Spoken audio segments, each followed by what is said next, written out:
এত কষ্ট করে মাছ শিকার করা আসলে শরীরের মধ্যে জ্বালা উঠে যাচ্ছে। দেখেন তো দেখি কি বনের ভিতর দিয়ে এখন মাছ একটা বাঁধার পরে যখন পাইলিংয়ে বেঁধে গেল মাছটা শিকার করা হলো না। ও যে ওই লোকেশনে, এই জন্যে ওখান থেকে সরিয়ে এখন আবার একটু বনের ভিতরে আসা হলো। পলাই খাইছে আর এক মাছ শিকারি এখন আবার বনের ভিতরে পলাচ্ছে। এই দেখেন দর্শক, এই দেখেন কি বনের ভিতরে না জানি কত বড় বড় জন্তু এখানে আছে, তারপরেও তার ভয় থেকেও অনেক অনেক শখ হলো গে মাছ শিকার করা।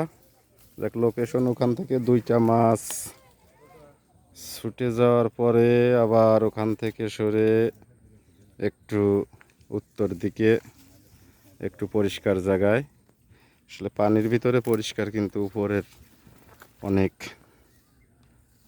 অপরিষ্কার জায়গা, তারপরেও মাছ শিকার করতেই হবে। আর একটা লোকেশনে আসা হলো, দেখা যাক এখানে কি করা।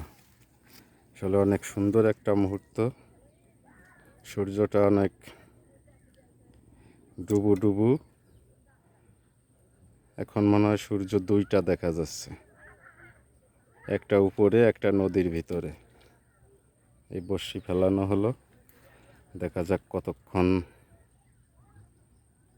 পর একটা মাছ শিকার করা যায়। এদিকে একজন ফেলিয়েছে, ওদিকে আরো দুইজন, দুইটা ছিপ নিয়ে রেডি। দেখা যাক মাছ বাঁধলে আপনাদেরকে দেখানো হবে।